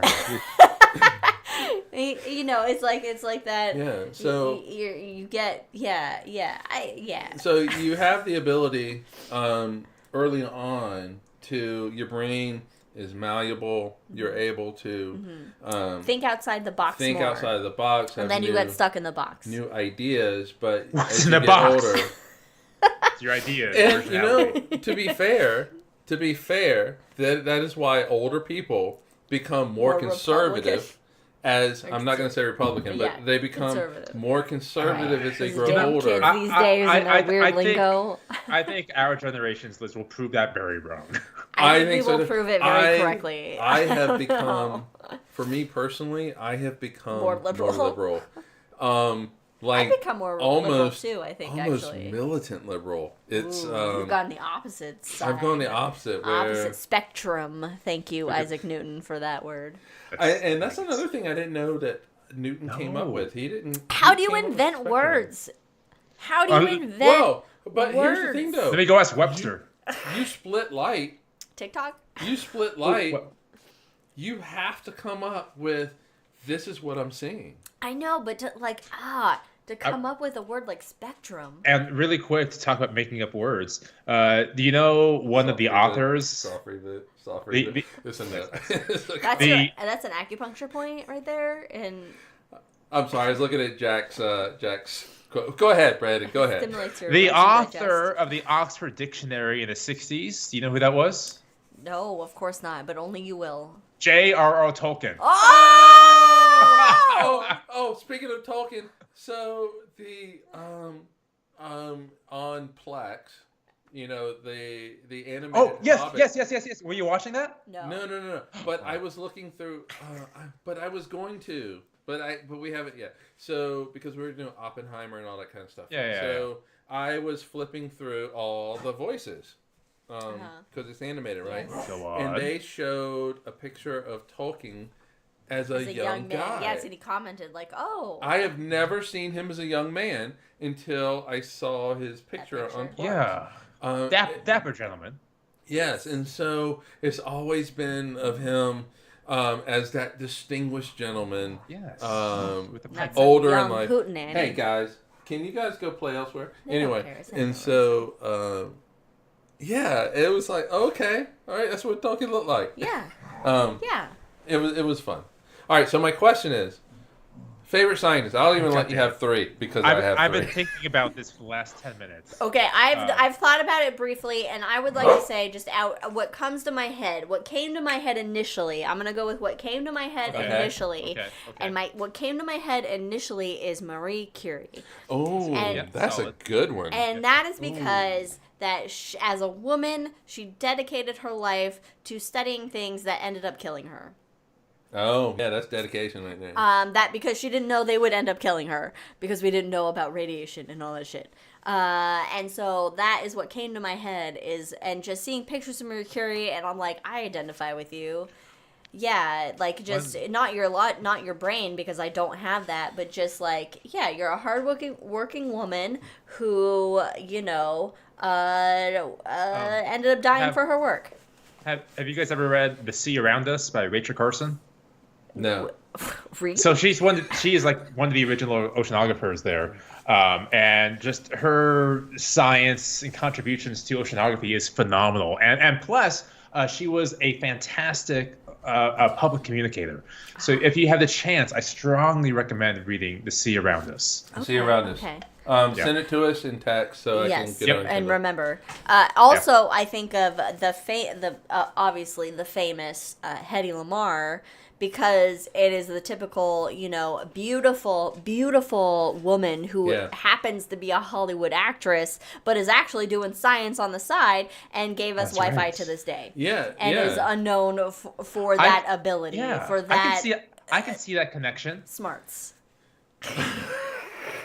Not here in Oak Ridge. It's a little wishy-washy. Pulled the Liz look too with the. Thank you. Oh, Liz and I get each other. All right. Yeah. Okay. All right, Brandon, you. So, of course, my go-to is William and Caroline Herschel. I love the Herschels. If any of you guys ever take them for the shot, I will disown you and never do the shot again. Okay, we are waiting for you to do them as a shot. Because I can't just willy-nilly do it. I need to prepare and do it phenomenally. It needs to be done correctly. Yourself and do it. And maybe just a whole podcast episode. Maybe a whole show episode. We could do a whole show on them. Yeah, you can also do a shot on them. All right, and anyway. we can do a whole show on them. Anyway, okay. Yeah. Herschels. I do love the Herschels, of course, because you know who we are. We love disseminating to the general public, and you got to put, in that case, one of the first, if not the greatest science communicator out there in the Carl Sagan, because he was not just a communicator, he was a scientist as well. And he brought the cosmos to everyone's living room. It was the most expensive series to that time. But if you recall, I'm sure you do, when he began publicizing his science, he was frowned upon by the scientific community because talking to the public was not something the scientists did during that time. It's dumb. Yes, it's very dumb. It's a dumb so he was like one of the first people to step out and make science popular. So just for that alone, he becomes one of my favorites as well. Because then on top of Sagan's shoulders, you have like the Bill Nyes and the Neil deGrasse Tysons and the Phil Bill Nye Plates has a great So Bill Nye was actually a student of Sagan. Yeah. Wasn't Tyson? No, Tyson. It was Tyson. Bill Nye. What was Bill Nye's story with Sagan? I mean, I feel like you're right. So it was Tyson that was a student of Sagan, and they met each other. The whole thing. Oh, the Tyson probably or Nye's connection is probably has to do with the Planetary Society, maybe. Right, and then to bring it home here, Bill Nye's boss is Jim Bell, who was my professor at ASU. Oh, yes. He wrote Postcards to Mars, right? So he's got Postcards to Mars, and also a little biography about the Voyager missions, because he was an intern and later employed during Voyager, and it's such a fun read. All right, I guess I'm up. Clearly Einstein. Okay. Yeah, of course. Right. And by the way, when we say favorite scientists based on science and not their personal lives. Oh, okay. Because a lot of these people are thinking about personal lives? Is that the next person coming up? I wasn't thinking about personal lives because I wasn't thinking about personal lives because. Lay it off. Go. I think I have a feeling who's coming next then. Well, actually, you're going to be surprised. Oh, will I? It's not who you think it is. Okay. Zwicky is not going to show up. I wasn't saying Zwicky. I wasn't thinking Zwicky. I wasn't thinking Zwicky. I'm thinking guy with other particles. All right, so number 2 in the list. Richard Feynman. There we go. That's what I was thinking of. Get those bongos Disregarding out, everybody. a personal life. Get those bongos out. I thought it was going to be Vera Rubin. Number 3. You're very passionate about Vera Rubin. Those are my 3. Okay. Excellent. And I would actually put Vera Rubin number 2. I mean, I love Einstein because Einstein is Einstein. I mean, well, we know. He has great bagels.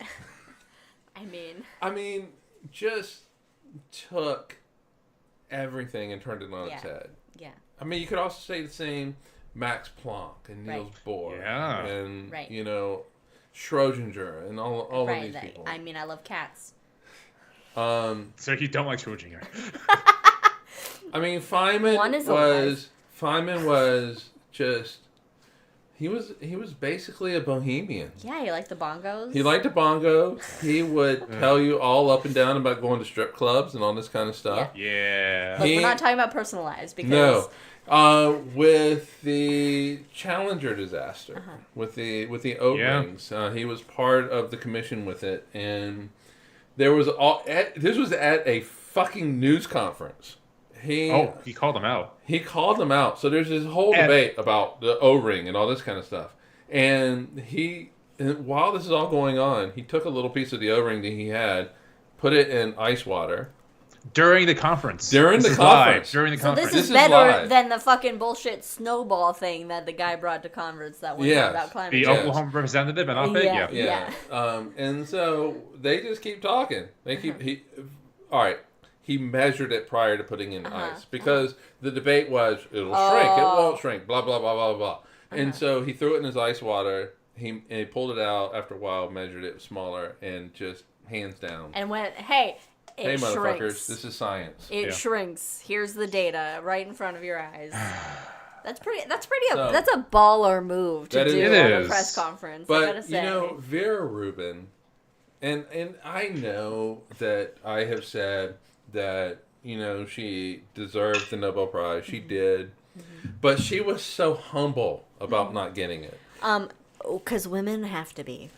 That's true. But if there's anybody that so in the main podcast we talked about Newton standing on the shoulders of giants. Yeah. How many women have been there in the shadows?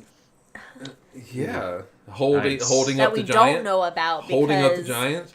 Vera Rubin, though, she basically said the same thing. She was very, appreciative just to be in the same conversation. What is her year of contemporary? 1970. She worked for the Harvard Observatory, Harvard Center for Astrophysics, and what she did was she measured. All right, so in the 1940s, Fritz Zwicky, who everybody thought was going to be on the list, was. I mean, he's an asshole, but he is an asshole. He's a circular bastard. Bastard. Well done. Yes.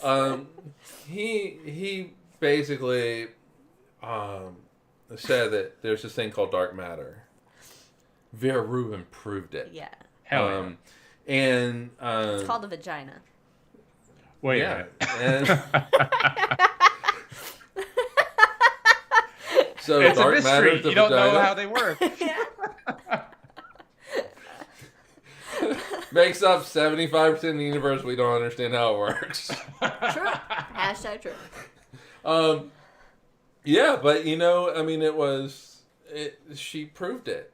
And she was just very humble about not being, in the, that she should have gotten a Nobel Prize. Yeah, because she had to Because she had to be, but she deserved it. And 100%. And it's not me. It's not just me that says that she deserved it. There's a whole bunch of people. And there's a whole bunch of people that are pissed off because she died and she never got that recognition. There should be a posthumous. Maybe they don't have to do the cash money award for it, but just a posthumous honorary. Cash money, though. Just a posthumous, hey, here's an honorary for, but anyway. And speaking of that as well, I made an omission in my favorite scientist. I did not even give a mention to one of my favorites, Annie Jump Cannon. Annie Jump Cannon! How dare I not mention She's Annie? She's a badass in that movie. I think we all... saying three is really... It's just such a... we're shackling ourselves with it. And there's so many great minds that have come. And you know what? And what? Just speaking of my earlier comment about how many women could have contributed that we don't know. Like, think about just in the ancient Greek period, where how many... Because the ancient Greeks were the first documented society to think aside from the gods do this kind of a reasoning. The Babylons as well. Okay, but like the first that really were putting pen to paper, pencil, papyrus, whatever they used to write with, to look at the world and let's figure out the natural order of things versus, a God does this, a God does that, we need to do this because a God does this, and mean like, hey, what is actually kind of happening? It's the preamble to scientific thought by many years. How many then women during that society were also having their own thoughts of things, or even before that, or whatever, that then never could voice those or write them down or whatever. Right. Just imagine how far we would be if women voices were if there valued. was equity in society. Can't have that kind of thing. But so I just wonder about those things of like, how many people, men or women, or theys or thems, same thing, has there been throughout history that have had these thoughts but did not have the means to communicate them or write them down or disseminate them. And along the same lines, I'm sure you could actually correct the quote for me. I don't know if it was one of those philosophers, Bertrand Russell? Bertrand Russell, yeah. He had, I think it was Bertrand Russell had the quote. And I don't know the exact quote, but I am less concerned about how many Einsteins there have been as to how many Einsteins have died in a plantation field. Yeah. Right, exactly. I mean, there's so many human beings that have existed from the beginning of human evolution. We're being stared at by a dog. That's why I just laughed a little bit. This girl, this Leia, that have had thoughts that are much larger than humanity, that are of the workings of the world, the universe, etc. Whether it's just plants or how animals work, whatever. How many minds have not been able to have been heard throughout history because of whatever X, Y, and Z circumstance, Right. It's just like I always wonder, and that's why it's I wish time travel could be possible, just to go back, even though there's no way you could possibly go back to pinpoint anybody, but just to what were the thoughts that just various people have had throughout time that were of this nature, that could have revolutionized things earlier, or it's it's something that you can't there's no answer to, obviously. There's no whatever, but it's just a fascinating thought to me. There's a movie that you guys should watch tonight. It's called Rosencrantz and Guildenstern Are Dead. Have you seen it? No, I have not. I don't think so. No. You should actually. You would absolutely love it to death. So it's Rosencrantz and Guildenstern from Hamlet, and they have their own side adventures during the play, and they get so incredibly close to all these great scientific discoveries, and just get it wrong enough. Miss it. Oh God. See, this is why I love the Star Trek universe, and I hate money. Yeah, because we all hate money. Well, except for some of us love money. I like I have it. But the thing is, the people who love money could do a lot with it. In today's society, in today's world, which has been the world for millennia, you have to have money to be able to do anything. Eat, have a roof over your head, feed the dogs that constantly want to get in a scene, and all that kind of stuff. But my mom used to like to say money is the root of all evil, which is really ironic. But anyway, money is the root of all evil, but it's true. Money leads to basically classes. It creates a hierarchy. It creates a hierarchy. Money leads to hate. Hate leads to suffering. Which leads to the dark side, right? And so it leads to people having to work in a field and not be able to concentrate on, the betterment of humanity. And that's why I love the Star Trek universe, because money has been gotten rid of, and now it's all about advancing humanity. People can just do what they want. Well, but the thing is, though, is sure that first generation is going to be hedonistic because we get. What about the next generation? What about? Yeah. But yeah. But I would be in that hedonistic first generation, just fucking Yeah, I mean, to be fair, I would too. But the thing is, though, is you do then have the luxury to start thinking about. Yeah, I mean, all these people that are forced into a job or whatever because they need to survive, but they can't follow their passion or spend the time thinking of things like inventing a new fucking mathematical system. Yeah, because there's a plague going on. As much as I love to play video games, that's in this new society of no money where I don't have to work to get money so I can have a roof over my head. Video games are going to get old quickly. Oh, I was like, how many times would you become Elden Lord? Oh, I will be Elden Lord about 10 times, and then be like, okay. And then the expansion comes out. All right, but you know what? My mom says, I know you have a time limit. I have to go, but you guys can continue on. My mom says, weren't there matriarchal societies in Africa and without certain religions which are patriarchal? Well, let me just say, I'll just comment on this, that a lot of early societies were matriarchal, and then things just turned into the patriarchy. So that's where we are today. But anyway. I just watched Barbie like one night ago. Yeah. And I just want to say the society really runs off men and horses. You're just Ken. Well, we watched. I can't remember the name of it. But no, it wasn't. It's a thing on Max where we can only watch one episode at a time. Oh God! About the IBF. Yes. The love independent. I don't know. It's some cult or religion thing that abuses and women. My God.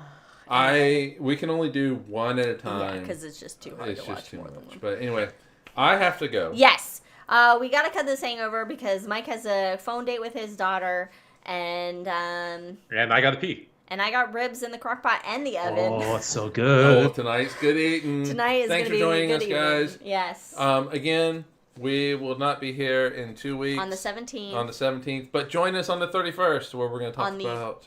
Yes, that is New Year's Eve, where we're going to talk about January's high in the sky. Woo! All right. I guess. Stay safe, stay healthy. And think about science. And, go enjoy the universe. Cheers, everybody. Bye, everyone. See ya. Bye.